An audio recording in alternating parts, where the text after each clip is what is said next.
Finale, Vocal Maintenance Day for the voice of the Minnesota Vikings. And I'll get to the Timber Tech set list, what we got going on today, a couple other guests in the mix. But first, just jumping right into it, headed out to Denver at BK Denver Sports via X. It's Brandon Krisztal.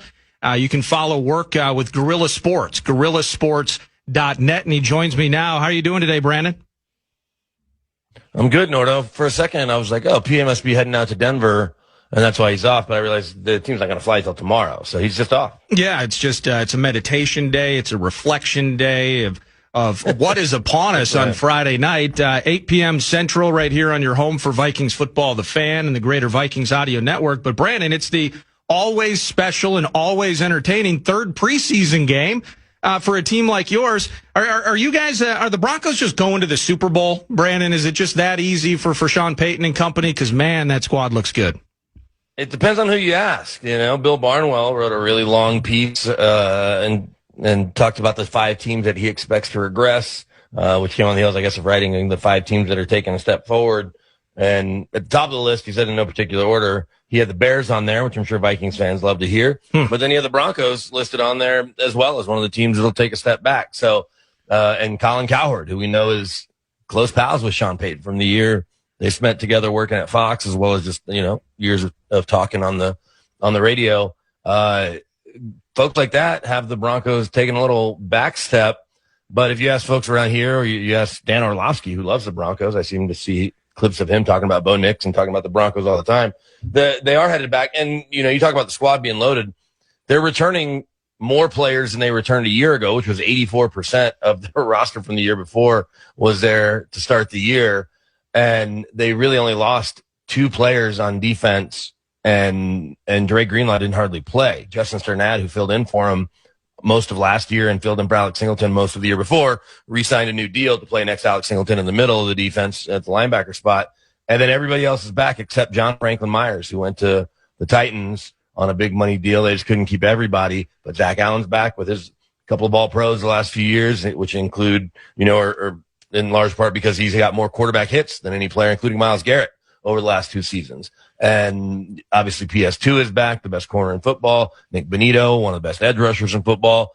And so they're just loaded top to bottom. Riley Moss had a really good second part of the year after getting a PI call in every game. He's looked great in training camp, got a little banged up against the Packers, but they aren't too concerned.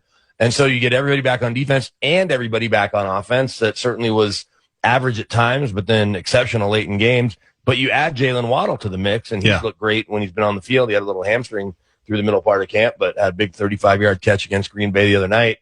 And they feel like they're in really good shape, as you would imagine, just, you know, as I'm running it down there. And they do have a tough schedule out of the gate that maybe we can chat about. But other than that, there's like a stretch of 8 weeks where they could win all 8 after their first 6. And they think they're going to be in the mix to win the division and maybe be that top seed again. Yeah, it pains us back here in Minnesota, Brandon, just because complimenting Sean Payton, given his time with the Saints and some Vikings Saints-related connectivity, it's difficult for us. But we have to be honest about it. I just don't see last season as being circumstantial for the Broncos. I know there you know, a couple of late comebacks, maybe against the Giants, if my memory serves me correct, but just moments like that where you closed it down in the fourth quarter. But to that end, whether it is the combination of returning talent or the projection of another step for Bo Nix, your team is just absolutely fantastic, Brandon. Yeah, well, and the step for Bo Nix is going to be the biggest key. They had 11 fourth quarter or 11 one-score wins and 14 one-score games, and so that's a pretty good, a pretty good record in the fourth quarter, right? Yes. A pretty good mark to have in the fourth quarter. But the idea is, if you're not behind and needing comebacks, I think, you know, there were 7 fourth quarter comebacks or something like that, or playing in these close games, you don't need to step on the gas late, because they did. Yeah, the Giants one's obviously at the top of the list because of how far they were down, but I think they might have actually been down to the Jets, or they played poorly against the Jets in London. I was at that. You know, it was not the best export for the NFL on that day. They won 11-10. They knocked C.J. Stroud out of the game in Houston and just have to keep Davis Mills in check. And then in the fourth quarter, Bo Nix is able to lead them on a go-ahead drive or game-winning drive. And there were certainly a few more mixed in. But Bo's numbers up over the first 2 years, and you look at his class where everybody wants to put certainly Drake May and Caleb Williams ahead of him. Well, Bo's got more yards, more touchdowns, less interceptions, way less sacks than any of them. And those are reasons, you should be encouraged anyway if you're a Broncos fan. But now you add to the mix, and you mentioned Sean Payton, who I know PA loves to call the anti-Vike, which I get. But he did the most anti-Sean Payton thing, and he yielded his play calling to Davis Webb, the fourth year coach now, just 3 seasons as a coach after stepping right off the football field, starting a game in his final season, year 7 in the pros. He started the last regular season game of the year in place of Daniel Jones because the Giants had their playoff spot locked up. And then he decides after that season, he's getting into coaching, and he takes a fast track to quarterback coach, which most coaches don't just step in, get a position gig, let alone QB coach. And 3 years after that, Sean Payton wants him to be his play caller after he had a couple head coach interviews in Buffalo and in Vegas, and then was looking to be a play caller in a bunch of places. The Giants wanted him. The Ravens wanted him, among others, to go in and call their offense. Sean says he sees a lot of himself in Davis, and also admitted to Kay Adams. He said it to us, but didn't say it as blatantly as he said it to Kay Adams when she came through camp, that at 62, he's just not the same play caller he was at 42. And you could see that at times. Bo Nix has one of those supercomputer brains and wants to play in fast. And Sean would take his time getting these, long worded plays out. And maybe he wasn't as ready to go as quickly as the offense could have utilized. And so now with Davis Webb, they think they're going to get the play in quicker. It's still Sean Payton's offense. And Sean's there as his training wheels, which most OCs don't have a Hall of Fame coach play caller just there to hold their hand if they need it or to overrule them. The last time I think anybody can remember it of note was actually here when the Broncos won those first 2 Super Bowls, where Mike Shanahan gave play calling over to Gary Kubiak, who obviously went on to become a great head coach in his own right. But going back to Bo Nix, he comes off the ankle injury. He's looked great in training camp. There's been no ill effects. He told us he would have been ready to go in the spring anyway, or in at the end of June for mandatory minicamp, but they were just being extra cautious. They sit him against the Falcons, not because he wasn't ready, but because they just didn't want to throw him on the synthetic turf. Because despite the great fields there in Atlanta and so many places that hosted the World Cup that are normally fake turf, they had beautiful grass during the World Cup. But back to the fake turf, or I guess it's real turf. It's fake. It's just synthetic grass. They said, we'll just hold Bo out. But he played the other night, 6 of 9, 76 yards, 3 really good passes, one to Cortland Sutton, a 35-yarder to Jalen Waddle that I think was all over the internet, and then a nice wheel route touchdown to R.J. Harvey out of the backfield. So I don't think we'll see Bo Nix on Friday, although Sean hasn't come out and said that. Maybe he will today when we meet the media, or he meets the media after practice. And we're supposed to usually get a quarterback on normally Wednesdays of a Sunday week, but they didn't give us any QBs yesterday. So if they put Jarrett Stidham and or Sam Ehlinger, or even all 3 of them up there, I would think that we're not going to see Bo Nix. I think we're not going to see a lot of starters. Sean Payton doesn't mind playing starters and likes playing them later in the preseason, but with so much time before that opener, I don't think we'll see Bo Nix against the Vikings. And I know you kind of alluded to what these third preseason games look like now. But Bo Nix this year, it feels like a good fantasy pick because all of us are getting into some of our fantasy drafts. And to think that even when he's been kind of, average, if you will, or not exceptional in terms of numbers, he still had 3,400 yards, 3,700 yards, whatever it was, each of the first 2 years, and 25-ish touchdowns plus a couple on the ground. So he's certainly a solid late first round QB, or 8 to 12 fantasy QB. That's Brandon Krisztal, GorillaSports.net, and follow him on X, BK Denver Sports.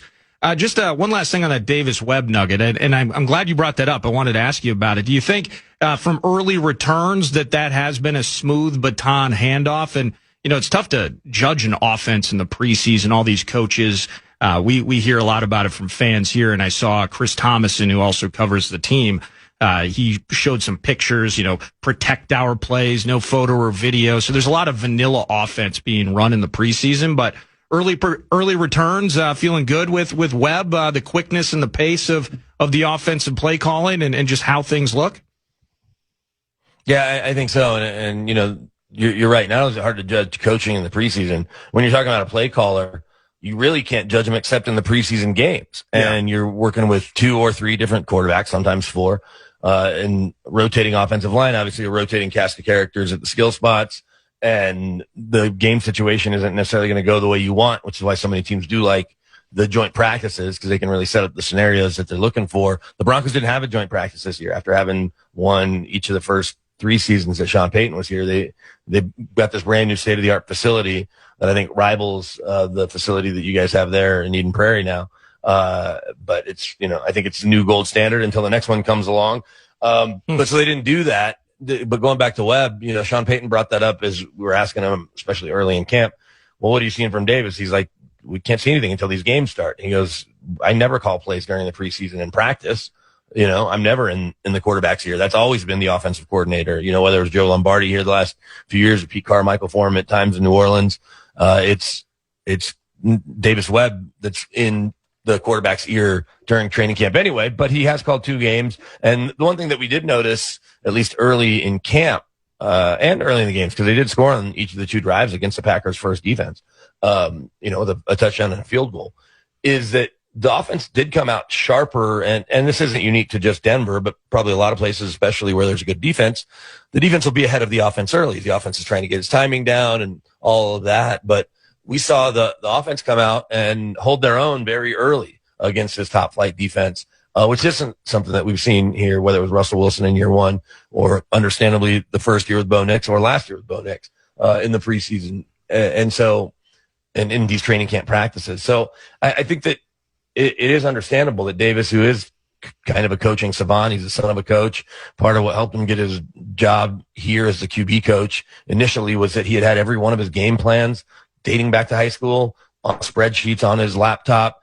And apparently he would walk through the game plan with Daniel Jones in the Giants indoor every Friday after they got done with practice, just doing things that most certainly active players don't do, but even future coaches didn't do. So Davis is pretty unique, but at the same time, you've got to put your money where your mouth is. He has no problem, talking about his uniqueness, at least maybe off to the side. I don't know if he'll say that on the podium, but if you spend any time talking to him, he'll let you know that he's different, even if that won't be a direct quote. I don't think I'm speaking out of school there, but it'll play out in real time. And they've got a murderous schedule out of the gate at the Chiefs, which we know wasn't a playoff team, and then 5 straight playoff teams. Jags here, Rams on a Sunday night. Who knows if Aaron Donald's playing? Who knows if Puka's playing or their left tackle? But they're still going to be really good. Then at the Chargers, at the Niners, and not in that order, at the Niners, at the Chargers, and then the world champion Seahawks and that defense come to town on a Thursday night. That's their 6 games right out of the gate. Ooh. So we'll know if Davis Webb's a good play caller, if he's dicing up those defenses and the offense looks awesome. And if they're struggling, it may be a little too early to tell because of how those matchups are. You guys didn't have a first or a second round pick, but whether it's Jonah Coleman, he's like 5'8", 220, just an interesting build for him. Human bowling ball. Yeah, the former Husky. But are there people turning heads at camp? You mentioned all the guys you're returning, but what's fresh with the Broncos? And maybe Jonah Coleman's one of those answers. Well, it's funny because basically we've covered 2 of the 3 things by bringing up Jonah Coleman. Davis Webb is absolutely what's fresh. You're going to put that in quotes because Vance Joseph is back, which surprises a lot of folks around the league, including Sean Payton, who said that throughout the spring at the combine and at the owners' meetings, and we talked to him as well as here early in camp. The fact that they have BJ back on that defense, they're set, especially with all those players we touched on. They traded their first-round pick for Jalen Waddle. We can get into Waddle, but Coleman, who essentially became a pick they traded last year to New Orleans. And George Payton, who obviously spent so much time there in Minnesota, he's been masterful in not only trading late-round players they drafted that they aren't going to use, or guys that, are just in a crowded room. Last year was Devon Bailey, who they drafted in the 7th and traded for a 4th because of how much he played for the Saints when he barely played as a rookie. I mean, he's a big receiver, didn't play too much just because, again, crowded and Cortland Sutton's in the way, among others. And that 4th turned into Jonah Coleman, who in the Falcons game had 3 carries and got pulled. And Sean Payton said, yeah, we've seen enough between training camp and the 3 plays. And he had just a handful of plays against the Packers as well. Jonah Coleman makes what's always been a challenge for Sean Payton, makes that running back room crowded with 3 guys because they like R.J. Harvey and what he showed in year 1, 12 touchdowns as a rookie, especially after J.K. Dobbins went down. And they brought J.K. Dobbins back, who was on pace for his best season as a pro before a hip drop tackle on a Thursday night against the Raiders here ended his season prematurely. But they brought him back on a 2-year deal. They love what they see from him on the field when he's on the field. And then, of course, the locker room stuff, that really surprised him. They just didn't know the level of leadership and energy that he brought. And that's been a big shot in the arm since he arrived late in the summer in the last week of minicamp a year ago. So it's a crowded room, but Coleman looks the part. And if you're in a fantasy keeper league where you can stash a guy because you have enough room, I would look at Jonah Coleman as a late round pick because, one, as much as J.K. Dobbins wants to tell us he's not going to be hurt and he wanted to pinky swear all the media that he's going to play all 17 regular season games, he then gets banged up 2 practices later with a hamstring and has missed practice time since then. He actually looked really good yesterday, but hasn't played in the preseason. And so Coleman is going to get plenty of work, I think, throughout the year, and especially later in the year if thrust into action. But he's kind of the only one you're really looking at because the other pick, the 3rd rounder, Tyler Onyedem, he played 4 years at Iowa State and then played at A&M, big defensive lineman who's going to slide into that rotation for John Franklin Myers and be out there some for Zach Allen. It's just not sexy. You know, he's not destroying people. He's not Aaron Donald. But that's about it. And so when you have a team that's really good and the only move they make is the Jalen Waddle trade, really, there's not a lot to talk about that is fresh. So it's Davis Webb. It's become Jonah Coleman. And at the very top of the list, maybe ahead of Webb, it's been Jalen Waddle, has been the guy that's got all the buzz from both the defense and the offense, players and coaches throughout the spring and now here into the summer. So how does your guy Peyton handle Friday night then? We've been talking a ton about it from a Vikings perspective, Brandon, and it's just, right now the biggest argument here is should J.J. McCarthy get reps? But other than that, yes. You're not going to see Kyler. You're not going to see Justin Jefferson, the preferred offensive line or defensive line. And by the time this game gets around, bets are about settled in terms of the final 53. So it's a lot of guys just playing out the string. Is it similar for your squad? Yeah, and, the Broncos do a thing where guys like Lil Jordan Humphrey and some of their 3 or 4 vets, they're not the only ones that do it, but Sean Payton has no problem putting vets on the practice squad and then bringing them up right away in week 1, 2, and 3, or, using those promotions that he can use and then putting them back on the active 53 by week 2 or week 3. So there's a couple more actual roster spots that are technically available, but there's not a lot. And I'll be surprised if we see Bo Nix or that first string offense, because we saw the starting O-line and guys like Cortland Sutton play in week 1 in Atlanta like 25 snaps. Same with on defense. And then last week they played a few less. I think they played 10 to 15 snaps, which is kind of what the target was supposed to be in both games. And I think he's going to just get out of his own way. Because I think what happens is you start calling plays like, oh, let's go win this game. Oh, no, we got to get these guys out. So I don't think you'll see any of those frontline guys. Will you see a random starter here or there just to get them more action? Maybe, but you won't see that starting O-line. They've got the same O-line basically for 3 straight seasons, and 4 of them have been here for 4 straight years. And so it's a credit to them with where they've, been able to spend their money and keep guys, and Garrett Bowles has turned into the, on paper, the best left tackle in football, first team all pro, but a really good pro. You're not going to see any of those guys. It is funny though, because I think J.J. McCarthy just needs as many reps as possible, even if it is against a vanilla defense with a bunch of backups. Mm-hmm. But I think we'll see a lot of Jarrett Stidham and maybe more Sam Ellinger. Sam was working with the 2s. They keep kind of flipping them every few days, but Stidham played, there's only 3 series in the first half, I think, the other day. Maybe Stidham had 1 full series. I think he threw a pick and then played into the 3rd quarter. So Ellinger only got a couple series. So you might see more Ellinger than Stidham, but I don't think you'll see Bo Nix and those other guys that I mentioned, and you won't see the defensive stars like Pat Surtain or Nick Bonito or any of those guys, Zach Allen. And so, yeah, it's one of those games where you have to really like the back end of the roster and care about the 17 guys on the practice squad, or you've got to have a relative on the team or someone from your favorite school, because these 3rd preseason games can be tough. Steve Levy, who does the Broncos preseason games with Minnesota native Ryan Harris here on the NBC affiliate, in week 1, he's like, hey, guys, Bo Nix isn't playing, but please watch the game. That's what he said right off the top in week 1 against the Falcons. So I think he's going to have to plead to the TV audience again here locally to please watch the game. It's not going to be the most fun watch unless you're, that draft nerd or somebody that really likes the rosters. Yeah. I just think they should play McCarthy because I think he just needs more snaps. That's just my opinion. Obviously, Kevin is going to do what he wants, and you got to trust him. But knowing that Kyler's going to start, I mean, they're not going to throw anything exotic at JJ, so he could get a chance to build up some confidence by playing well against the Broncos 2s and 3s. But that's my call, that's my thought. We don't know what KFC is going to do. That's my thought too. It's a lot of the fans, and it's still hot. Who knew into the season the hottest talker in Minnesota would be the backup quarterback situation? Well, when it's a first round pick, you get it though, Nordo, right? I totally get it. I think people are excited about what Kyler could be in this offense, but I don't think anyone's expecting Kyler to have a Kirk Cousins like run there. And if he does, that's going to say something for the Vikes, and maybe you guys finally get that Lombardi that's eluded the fan base, obviously, forever. Well, you didn't have to bring that up, Brandon. I wasn't trying to be a jerk about it. I'm just saying, with the defense, with what Flo's able to do on that defense, and with how good of a coach Kevin is, and the pieces that you have, and Justin Jefferson and the rest of the roster, if Kyler could somehow get over the top, or get them over the top, then there's no reason to think that you guys won't be in that mix. And so, I don't have a dog in the hunt, other than my wife has worked for United Healthcare for 20 years and spends a lot of time in Minnesota, for work.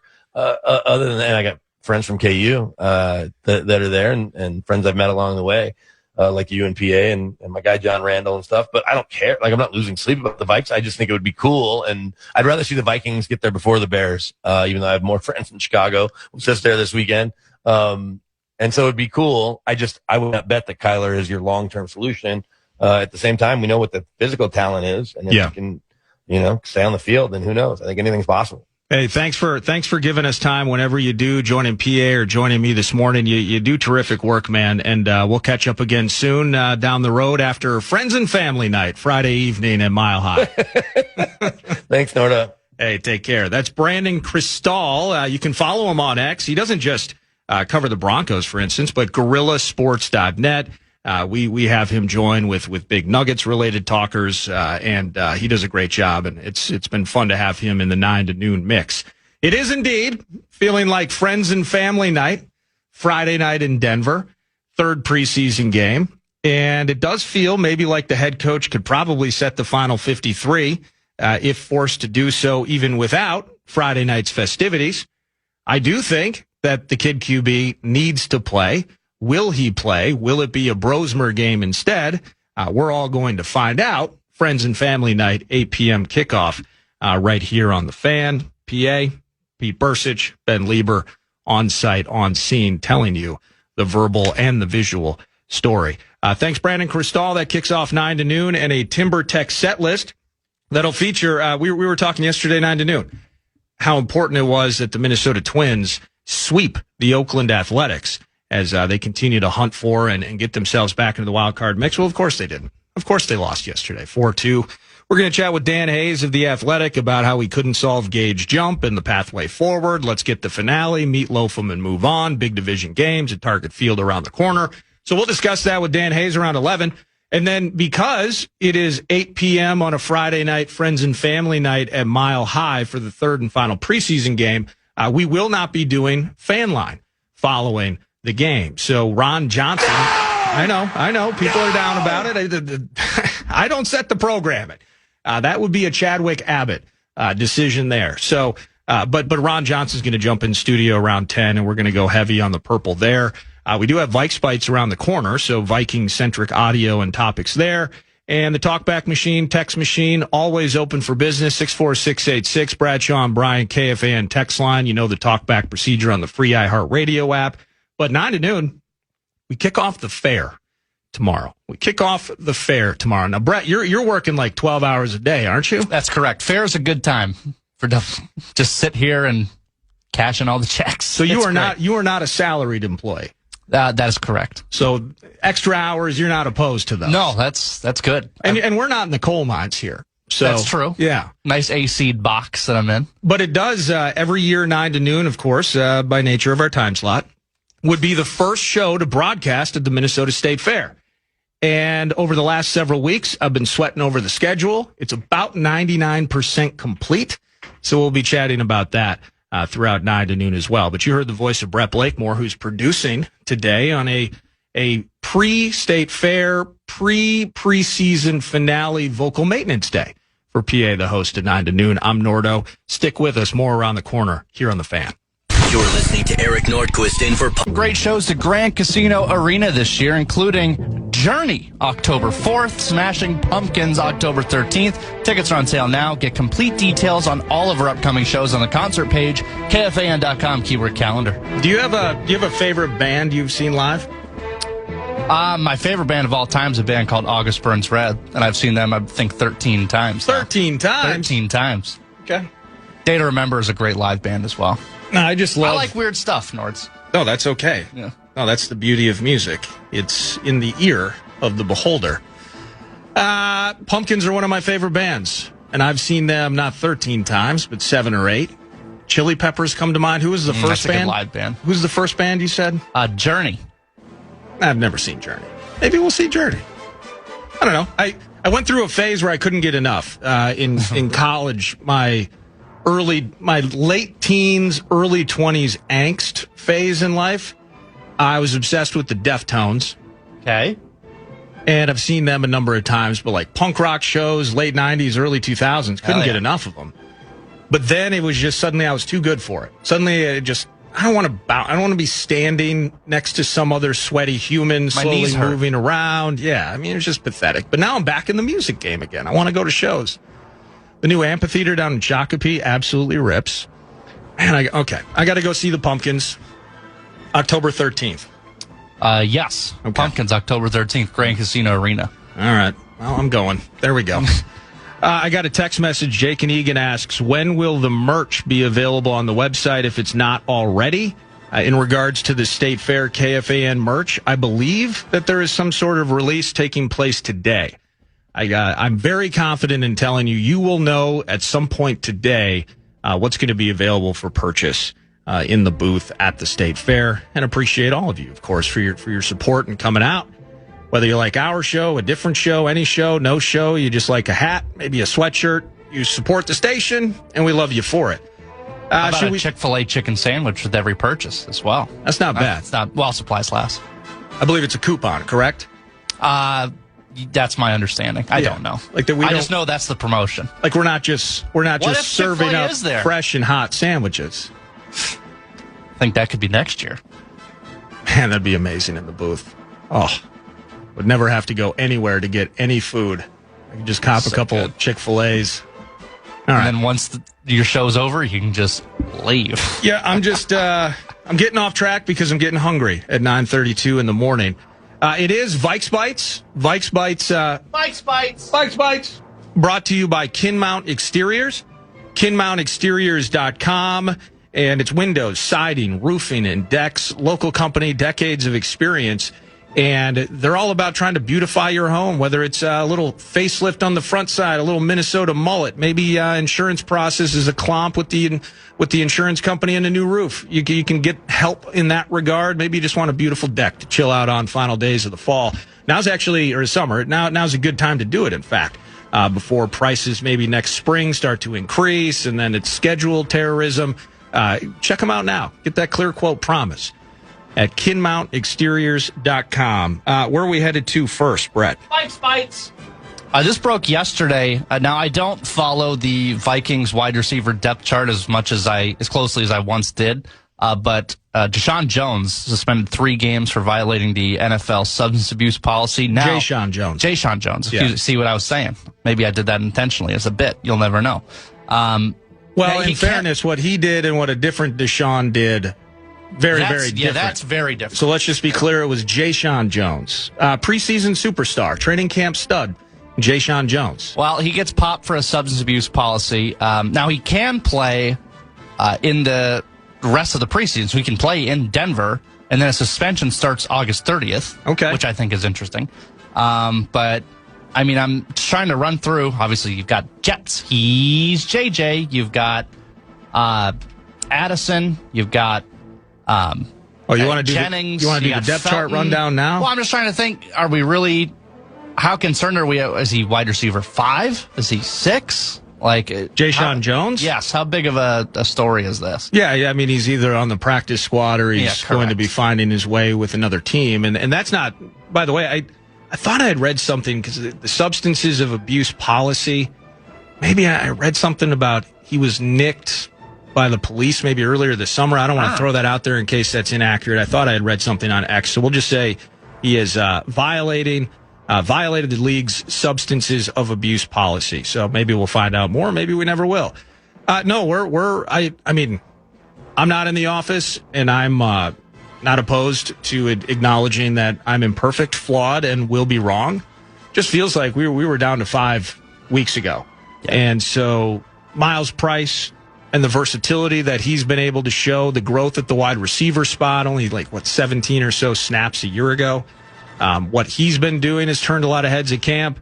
And then Ty Felton, year 2, and the opportunity that he has. I just don't see when you're starting to, when we get down to the depth chart prognosticating, whether that's my conversation with Ron later today, PA back in the mix tomorrow. We're on 9 to 11 at the fair. We'll explain the 9 to 11 part later.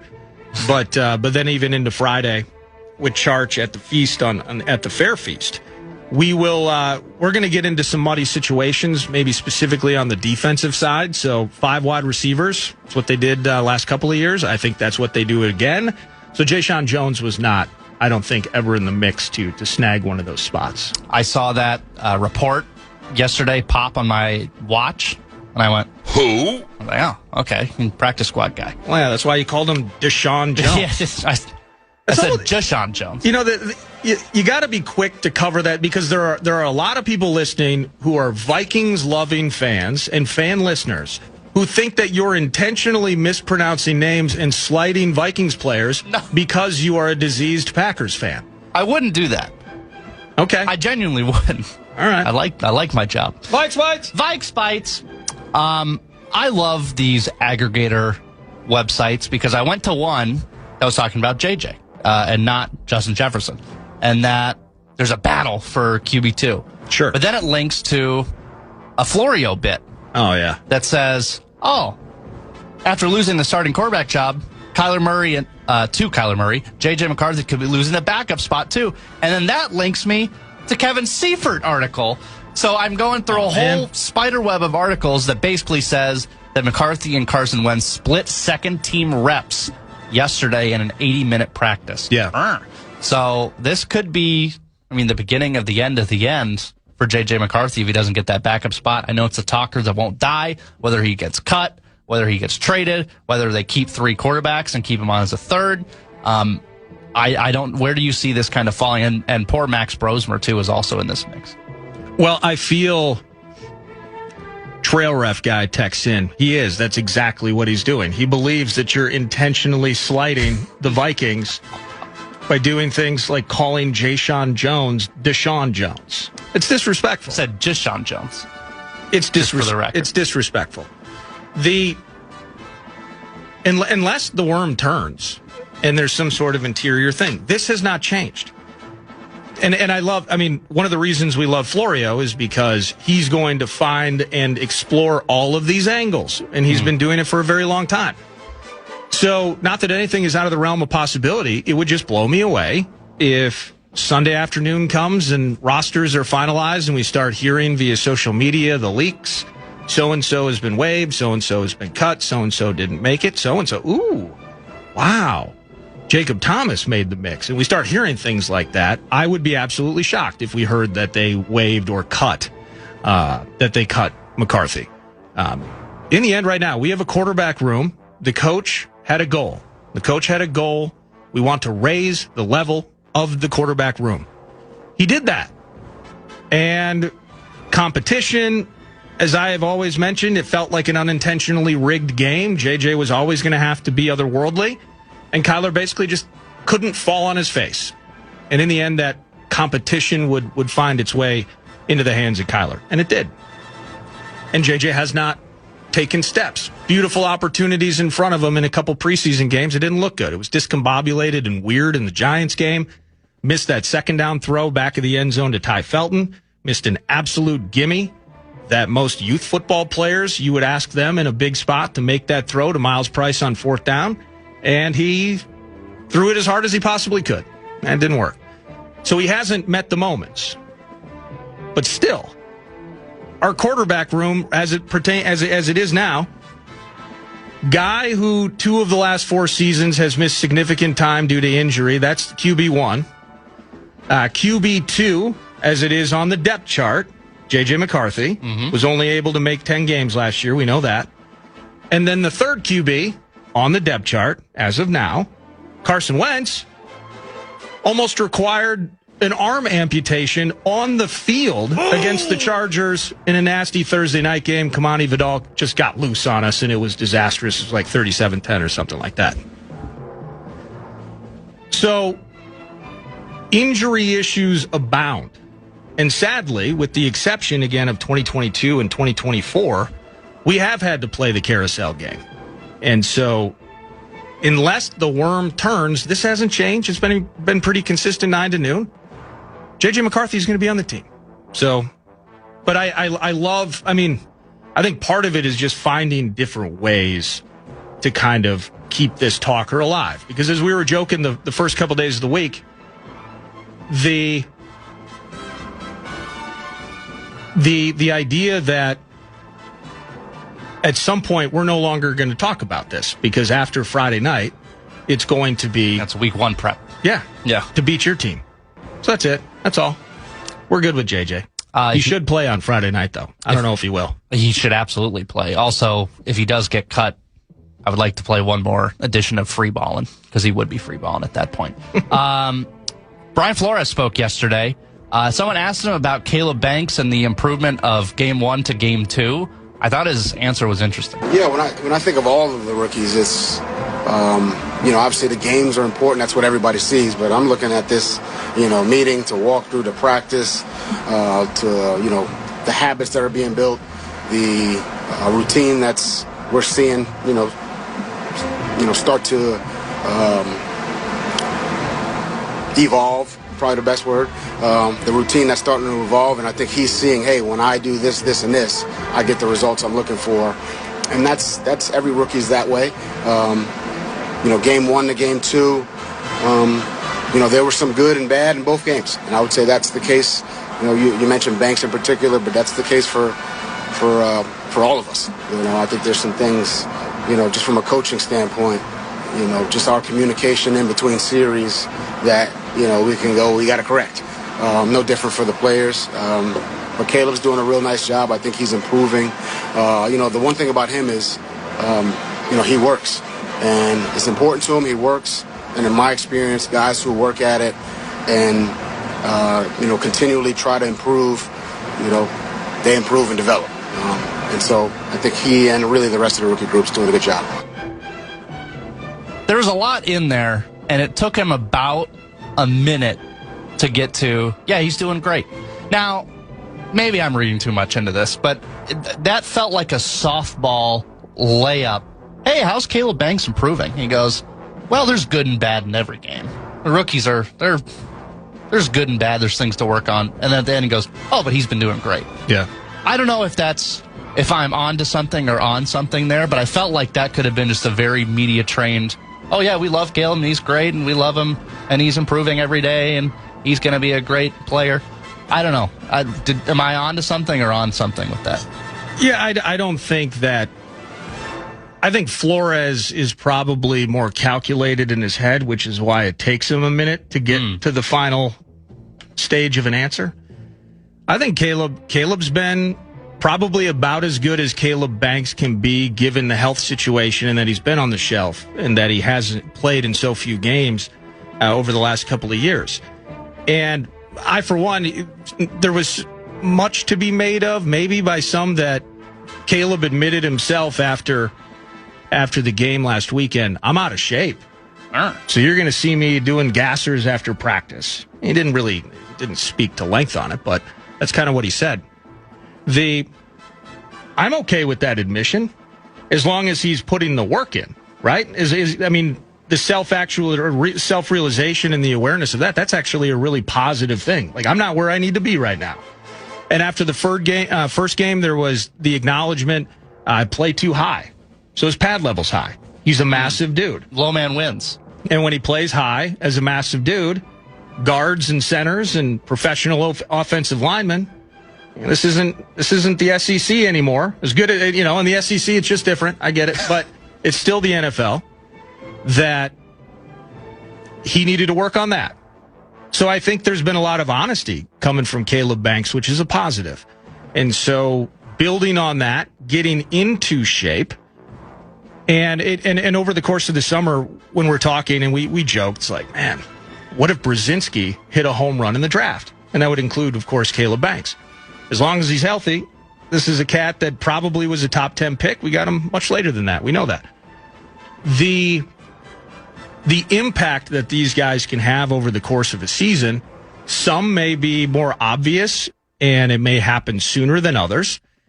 It looks like Dominique Orange has the ability to be a force on that interior maybe a bit earlier than what Caleb Banks is going to offer. But as long as he's putting the work in, and he's acknowledging, whether it was after the first game, I'm playing a little high, after the second game, whew, man, I am out of shape. I'm going to say that later today when I mow the lawn. Whew, I am out of shape. As long as you work on that, then there shouldn't be any issues with it. So overall, just still really pumped for what Caleb Banks can be down the road. Anything else? There you have it. Vikes Bites. Vikes Bites. Brought to you by KinMount Exteriors, KinMountExteriors.com. That's where you learn about the Clear Quote Promise. No guessing games, headaches, hidden fees. KinMount Exteriors. Check them out today. More around the corner, some texts and talkbacks since 9 to noon on the Fan. Anytime you see the KFAN street team out and about this summer, then you can go to Mall of America and redeem it for discounts and exciting prizes. Check out upcoming events, KFAN.com, keyword calendar.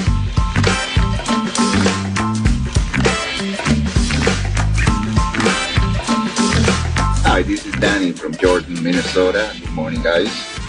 Why no one have talked how annoying it is to see Sean Payton drafting Bo Nix later and have the last laugh. Yeah. I mean, I don't know. Hopefully JJ improve and be the best quarterback of the league, but so far what I see, that's not the case. But thanks, guys. It's true. It is annoying. It is annoying, and just the sniveling, and on draft night, and it was almost the vibe from Sean Payton that, I got I pulled the wool over on Vikings fans. You guys even moved up a pick to get him. And I just chilled, took Bo Nix, went to the AFC title game last year. Lost in a close one to Drake May, fellow quarterback in that draft. Yes, it's exceptionally annoying. And whether it was Caleb Banks last segment, just kind of thinking of the way that I was talking, the first round pick, and that he's not in the mix, or you hear things as he was admitting that he's out of shape. And that's annoying, because whether it was the first round pick at the QB spot for a franchise that's been begging to figure that out organically, versus maybe, I know a lot of fans are frustrated with the idea, what if Kyler plays so well, we're going to have to pay him $50 million, or we're going to have to let him walk. I don't know if they'd do that again after the Darnold thing, but yeah, it is awful to watch certain individuals like Sean Payton flourishing, and we're sitting here wondering if J.J. McCarthy should get snaps on Friday night in the Friends and Family affair at Mile High, the third preseason game. Good morning, everybody. Cliff Novey from Bellevue, Nebraska. Love the new alternate uniforms, but I'll tell you what, on the helmet, the horn's got to be bigger. Okay. Got to be more towards the front and bigger. Other than that, they look great. Yeah, what do you think about the uniforms, Brett? I like them. I know they tried to make them intentionally the darker purple. Everything on the actual uniform as far as the design and the horns, and I actually don't mind the little Vikings helmets typically don't have the stripe down the middle, so that's different. That's kind of fun. But the purple is almost like too Ravensy, Okay. I wonder how it would look. Right, I like it. I shouldn't have asked. I like it. I think it's probably the best rivalry uniform out of the drop that happened the other day. I think it's the best one. No, I think they're really cool. I like the Nordic knot bit. I like the ruin symbols on the front of the helmets. I think they did a really good job with it. But outside of that, I don't buy jerseys. I don't wear them, and it's not generally a focal. I'm not a fashion expert. I mean, right now I'm wearing a pair of shorts I got at Kohl's for about $13, and I'm wearing a KFAN T-shirt that I that I got from the fair a number of years ago. And that shirt has seen better days. Well, thanks. No, I'm not saying. Yes. It's just been worn. Yes, it has. It's one of your favorites. It's been well worn. I'm not saying the shape of it. I was just saying. And depending upon how I'm sitting, aged well. I've really put this shirt to work over the course of time. Yes, I'm agreeing with you, Brett. Thank you. Yes, although via the text line, I'm not out of shape. A sphere is also a shape. That's true. That's a very fair point. I always love that one. Any other talkbacks? Hey, what up, Nordo? What up, Double B? Oh, it's Chuck. Charles, Capital City. The eve of the great Minnesota get-together. Oh, boy. And the hottest topic in Minnesota is the backup quarterback. Imagine that. JJ, shut him down. He's checked out for this offseason. His feelings are hurt. He lost to K1. It is what it is. Hopefully he comes around. Anyways, Olivia Miles is MVP. Kuminga's on his way to the Wolves. Let's go. Let's go. Ow! Olivia Miles is indeed unbelievable. And I think it's still 08, Candace Parker, MVP and Rookie of the Year. Can we see that from Olivia Miles? Absolutely. Another talkback? Yes, this one's, I'm going to get accused of things, but here does the next one. Well, it's good to hear you guys praise the Vikings again for thank you. Another first-round draft choice that can't play. And you guys are so happy with his honesty. How about the Vikings at some point draft a player in the first round who plays football? Wouldn't that be something? Man. Oh, God. Above average at that. Well, first of all, if this was a Tuesday and I had a gift card from Northern Fire Grilling and Barbecue Supply to give to you, I'd give it to you. Yes. I understand exactly what you're saying. There should be, the fact that the first round pick, who's recovering from two breaks over the last calendar year and has barely played at all, but yet had a large part of July and certainly through camp here to get in shape, and we're still kind of playing the waiting game, or he's being honest about it. And as long as he's doing the work, I dig that, because he was a force to be reckoned with, and there's a lot of excitement around him. But yes, at some point I'd love my first round picks to just play football. So I'm with you on that. Maybe one more, and then let's pause for Ron Johnson. Let's go. You got a good one in there? Well, I'm trying to not. Any snark? Well, there's a lot of snark that I'm trying to weed through. I'm okay with snark. That's fine. Let's go with this one. Good morning, Nordo and Brett. Hey, I'm just doing a covenant cleanup from yesterday from a talkback you played for me. Like I said, love the Vikings. All three phases seem to have a ton of talent, ton of potential. It would just be great if we didn't have to go into every season and talk about the quarterback position and even the backup quarterback being the main talker. Yeah, it's nuts. Bye. It's absolutely nuts. This year, it's Kyler Murray. Last year, J.J. anointed. The year before that, it's Sam Darnold. Kirk in the Achilles. Before that, Kirk in a playoff game with the check down on 4th and 8. The year before that. It's exhausting. It's exhausting to be a fan of this team sometimes and continue to speak in terms of the possibilities ahead, and then just the various roadblocks and things that get in the way of that. And so I'm feeling you there, and I'm excited for Friends and Family Night to get done, for the roster to be set, and then it is full steam ahead starting Monday at the fair for the border battle. And we're going to go to work with Kyler Murray, and I hope it's good. I hope it works out. I hope we're having conversations in January about how much a contract is going to cost us and how we're going to make that work. But to that end, whether it's getting Caleb Banks on the field, the backup QB talker, it is evergreen in Minnesota, but we persist. We persist through the exhaustion because we are still Rubes, and we want this team to win games. And we're going to talk about Friends and Family Night and how this team wins games as the second hour gets on around the corner with Ron Johnson in studio. It's Nordo in for PA on The Fan. It's Eric Nordquist in for Paul Allen on The Fan. From the 1-800-ASK-GARY